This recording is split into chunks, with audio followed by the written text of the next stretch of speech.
Hello, I'm Eric Renault and this is a video for tipsquirrel.com, the free website for everything Photoshop. In this video I'll be exploring the rounded rectangle, and while I'm at it I'll be creating this bender from Futurama. Let's jump in and see what's what. Okay, a few things. First of all, if you'd like to work along, then this file is available from tipsquirrel.com. If you're not watching at Tipsquirrel, then there is a link somewhere on the screen and you'll get all the file, including all the layers, and also, more importantly, if I press Ctrl or Command H, there's a load of guides as well that are available for us. Secondly, you may think that I should be using Illustrator, and you're absolutely right. However, I'm much more comfortable in Photoshop, so I'm going to stay here. And finally, I'm using a later version of Photoshop that allows me to use live corners as well as some other bits and bobs. Not everything will be available to those using CS6 and before. Alright, let's get cracking.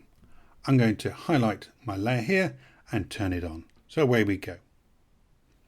Right, let's go and get the rounded rectangle. You'll find it here in the tool palette.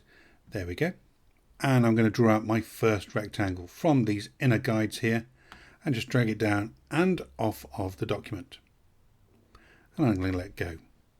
Now my colour's wrong, so let's go and change the colour to this one here. And if you're following along, then you might want to know the colour.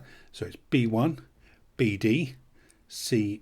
I'm going to work along quite quickly at times, so feel free to pause this whenever necessary. Let's click OK there. Now I need my outline to be black, so let's put that in. Solid colour in black. And I also want this to be 11 points. So 11 and hit return. Now this is all very well, but it's not very rounded. But you can see here that I can change the corners independently, or I can change them all together if this link is highlighted. So at the moment it is highlighted. I will be changing all the corners in one foul swoop. Now I could type in a figure here, but I like using scrubby sliders, and that's what we've got here. So let's click and drag in, and what I'm looking for is my anchor points to hit the guides at the very top. Here we go. Now I have got a little bit of a roundness at the bottom, and I don't want that, so let's unlink that and then take these ones down to 0. And this is the beauty of live corners, is that we can adjust them independently all as one go, and we get them absolutely spot on. Good stuff. Right, let's add another one. So I've already got my rounded rectangle, and I'm going to come up to this guide just here where these two meet and go across to its counterpart on the other side, and there we go. And again, I want to adjust the radius of the corners, all the corners together. So I'm going to make sure my link is highlighted, and then just click and drag until I get a nice rounded bit. So the points there want to meet, and we're done. Let's add another one. Now this may seem a bit counterintuitive, but it's here where the two guides meet where we've just drawn actually. So let's click and drag it out and down again to its other counterpart. And then we want to bring these in as well until the anchor points meet. And there we go. Now the inside of this one wants to be a very dark colour. So click on the swatch again, and I'm going to go almost black, not quite. There we go. And then click on the swatch again just to close that off. So that was easy enough. Now let's make another bit on the top of Bender's head here. Again, using the rounded rectangle up here to these guides, and click and drag it out. I'm going just below the shape that we've already made there. And release. Now this time I want to change the colour, and I want to make it this colour here, and you'll see that recently used colours are part of the swatches now, so I can just click on that. And I want to change my points to about 8 and hit enter. Let's round these ones off, and again we don't want them to meet, but we want them to get quite close. There we go, that'll do me just fine. In fact, the ones on the left and right are meeting, and that's about as far as I can go, and that'll do. Actually, I might want to move this down a little bit. So I'm going to get my move tool and just move that down to about there. That's good. Right, let's pop that one underneath the body there, and that'll make the nice bit on the top of his head. Now he has an antennae on the top of his head that goes to a point with a little bobble on the top actually, but we want to make it go to a point. How can we do that? Well, again, I'm going to use the rounded rectangle. So go and get it and then click and drag down, and you'll notice here that I've missed my point just a little bit. I want to move just to the right. I'm going to press the space bar.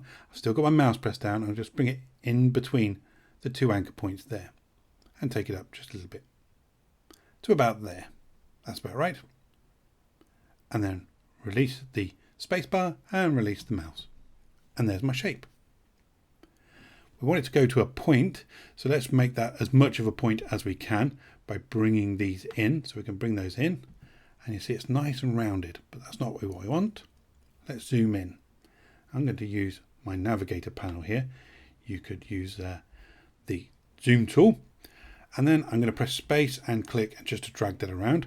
But I'm also using a Mac, which means that I could use the 2-finger drag as well on my mouse pad. That's something that's also new in later versions of Photoshop. Let's go over to the direct selection tool and click outside the shape, and then click inside the shape. And when we do that, it shows us where all the anchor points are, but they're not selected. The only ones we want selected are these two here at the top. So let's draw a marquee around those. And then, draw a marquee around those. And then click on one of them and just drag it down. And you can see we get this nicely rounded off point, a bit like his antennae. Let's unclick there. Now we get this warning. This operation will turn a live shape into a regular path. Continue. Yes, I do. But what this means now is that I won't get my live corners.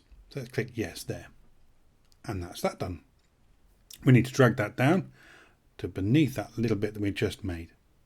Cool. Command and Control 1 will fit it 100% on screen again, and we can see where we're at. Right, let's add in his eyes now. And I'm not going to use the rounded rectangle. I'm going to use the ellipse tool for this. I'm going to draw out an ellipse. I'm going to use Shift to constrain it into a perfect circle. What I want to do is just overlap the grey area just a little bit. I'm going to use space again just to position myself a little bit and make it a little bit bigger until I get something that looks a bit like that. Now, if you're not used to using the space and the Shift and the mouse all at the same time, you might find this a bit tricky, but bear with it. It is a technique that you're going to use a lot, I'm guessing, over your Photoshop career. All right, I'm quite happy with that. Maybe take it up just a tad. There we go. And now I can release the space, release the mouse, release the Shift. Now that's a different color to what I want. So let's click the swatch and choose an off-white. Okay, we can't see it because it's underneath the body. Let's bring that right up to the top. There we go. And we don't want any outline at all. So let's click on the no stroke icon there. And then click on it again just to get rid of it. Of course, we need this hidden of the grey bit, so let's clip that to the black bit. So I'm going to press Alt and then come between the two layers in the layer palette, and you'll see I get this icon here, the square with the broken arrow, and that means it's going to clip it to it. So let's click there, and sure enough, it clips it in. Now I need a copy of that, so I'm going to go and get the Move tool, and then come down onto my circle and press the Alt. And you'll notice I get these two arrows, and this means I'm going to copy whatever I click on. So click and then drag across, and I'm going to press Shift just to constrain it into a straight line so as I can get them both together. And they're a bit too far apart, but we'll deal with those in a little while. There we are. And of course, it's also clipped as well. Let's go and give him some pupils. So I'm going to use the rectangle tool here and just draw out a rectangle, but actually I want it a perfect square. So Shift again to constrain it, and it's going to be about 50 pixels for me. There we go. And we want this to be black. There we are. Simple as that. But I do want it in the center of his eye, however. So let's press Control or Command and then click on the icon for that eye. And you'll notice it makes a selection. Now with the Move tool active, I can come up here and I can click on this icon first, which is the Align Vertical Centers. So it aligns that square to the vertical center of my selection. And then this one will do the same, but to the horizontal. So now I know it's in the dead center of my eye. Let's Command D to deselect. And while we're here, we can copy this one, again using the Alt key, and we can drag that across. I'm going to press shift just to constrain it in a straight line, but I'm going to do the same again with this one. Control or command, click on the eye. Then with the move tool, click and click. And control or command D to deselect. And that's his eyes. Now we've got all the components available, we just need to add some shading. So let's start with the eyes. I'm going to choose this eye here, which is his left eye as we look at it. I'm going to double click and go into the layer styles. And for this, what I want to do is I want to have an inner glow. I'm going to change this to black. Click OK. And then change screen to multiply. When I bring the size up now, you'll notice it kind of puts this shadow all the way around the outside and gives it a bit more of a 3D effect. That's all I really need. I'm going to click OK.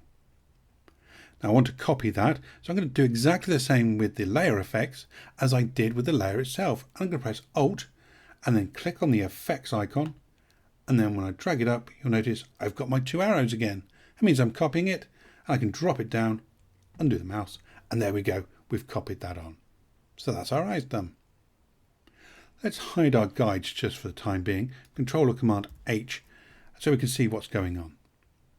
Right, let's go and find our body layer. Down here somewhere. There we go.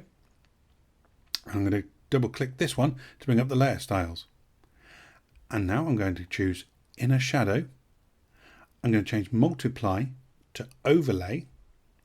I'm going to change the black to white and click OK.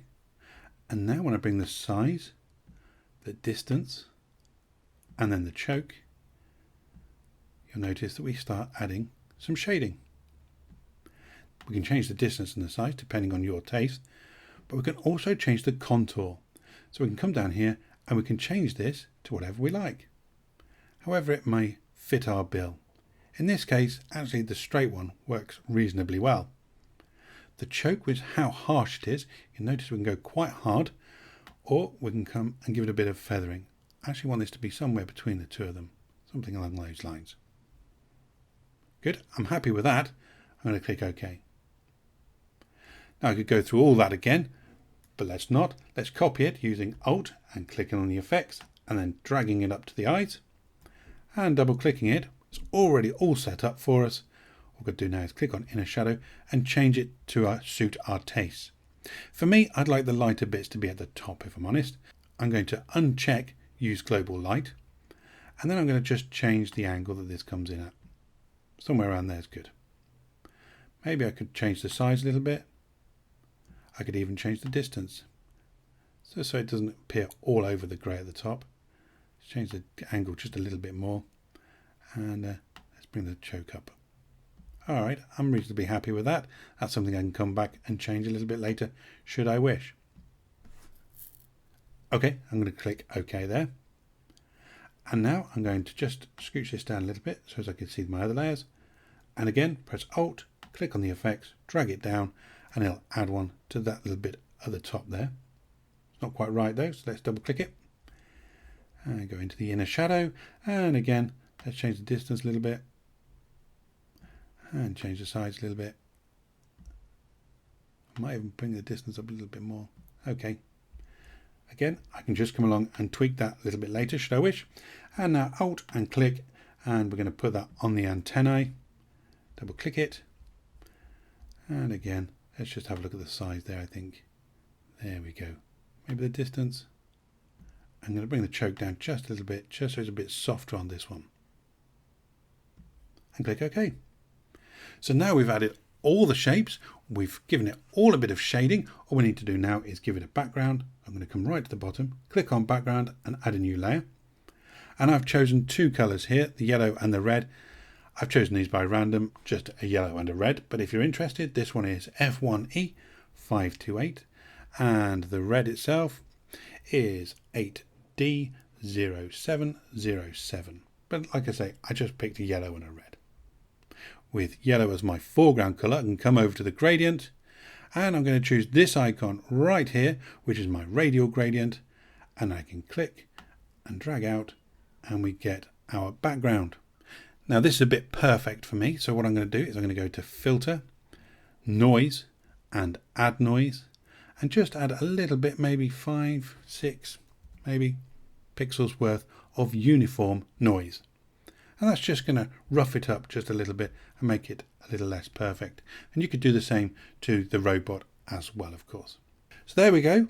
Everything's in place. We just need to finesse it just a little bit. Maybe I'm going to move these eyes just a little bit. So if you do decide to do that, then don't forget that you have the eye and you have the pupil itself as well. So I can control or command and click, and then just use the arrow keys just to nudge it across.